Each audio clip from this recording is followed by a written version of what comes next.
Próximo.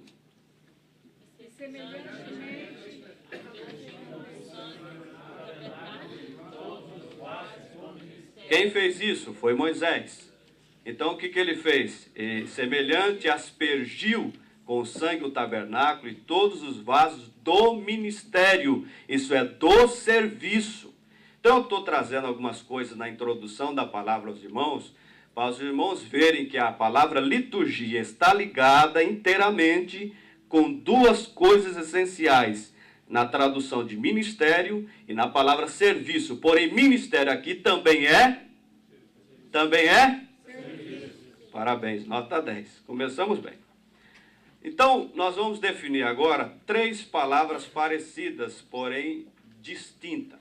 Por que nós vamos definir isso? Porque isso acontece na liturgia. A primeira palavra que nós temos aí é liturgia ou liturgia, na tradução da palavra.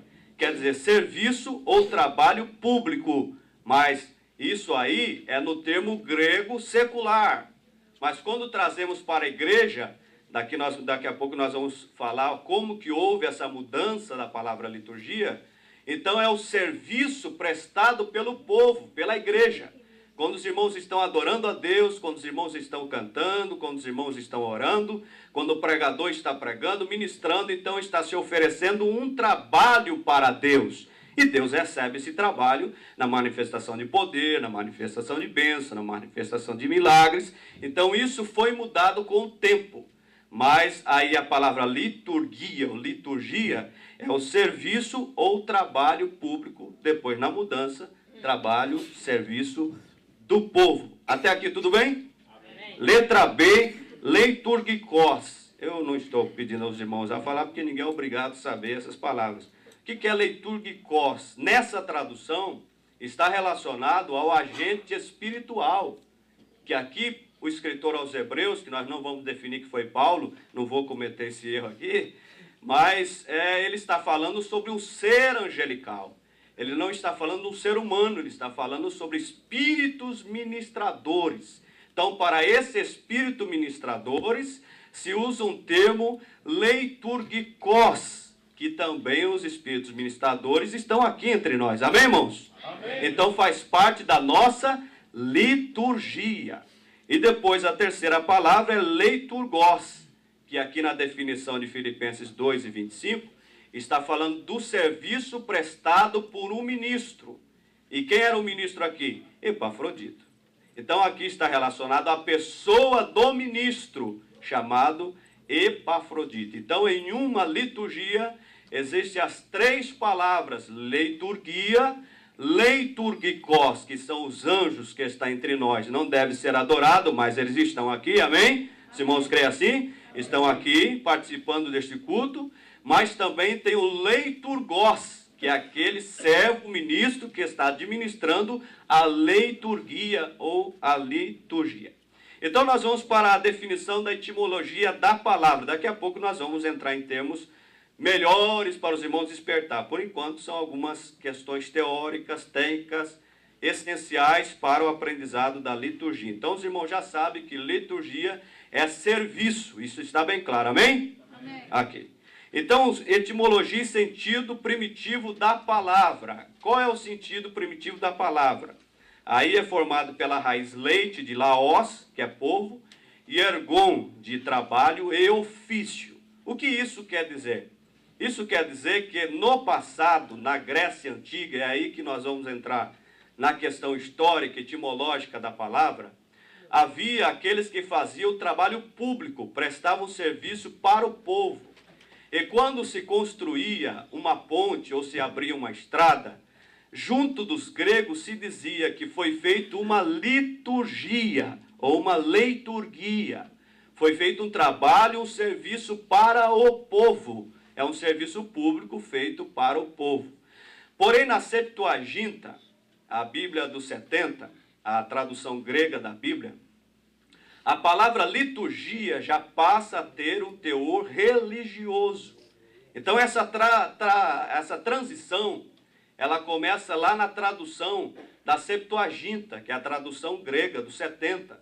Então a palavra liturgia agora já entra no contexto religioso, porque agora vai falar sobre o serviço de um povo que está prestando a um Deus, porque a religião ela passa a ser algo do público, do povo. E essa terminologia ela acaba adentrando na questão religiosa. Os irmãos estão atendendo? Estão acompanhando? Ok. Só para sentir os irmãos. Então, quando entra na questão religiosa, com o passar dos anos, o termo secular, liturgia, vai perdendo o seu valor. E vai ficando restritamente uma expressão religiosa. E depois, a igreja primitiva, a princípio, ela parou um pouco a palavra liturgia, mas depois ela deu vazão e aceitou como uma questão realmente religiosa. Então ela passou a ser uma palavra religiosamente aceita. Hoje já perdeu o seu valor secular.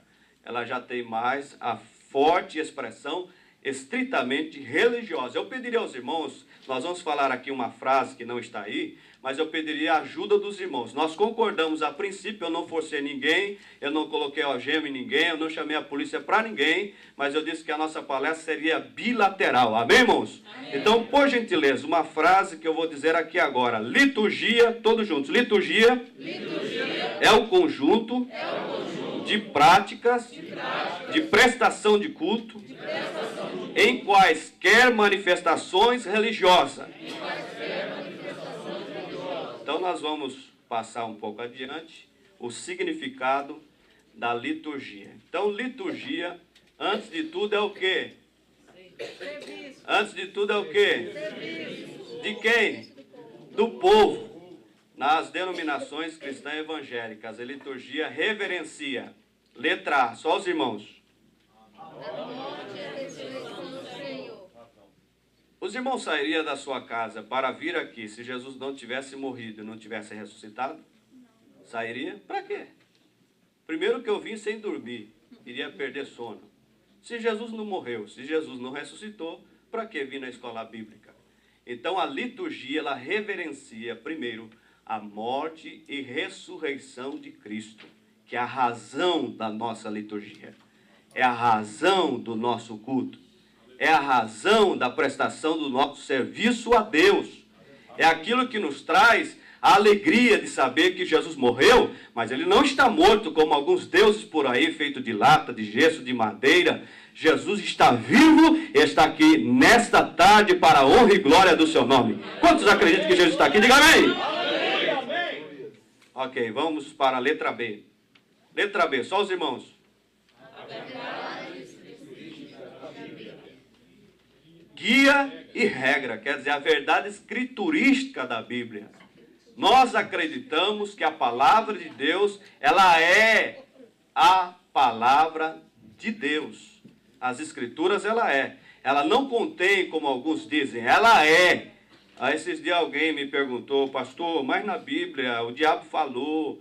Quando o diabo falou, ele não foi inspirado, mas para escrever foi inspirado. Então ela é a palavra de Deus, totalmente inspirada pelo Espírito Santo. Amém, irmãos?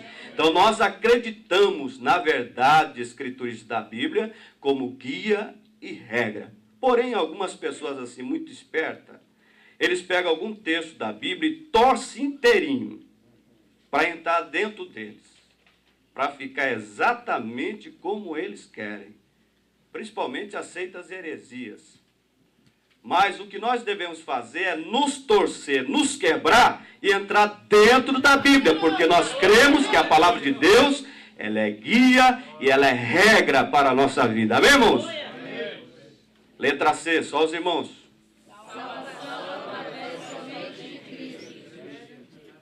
Nós temos uma garantia, que é a salvação.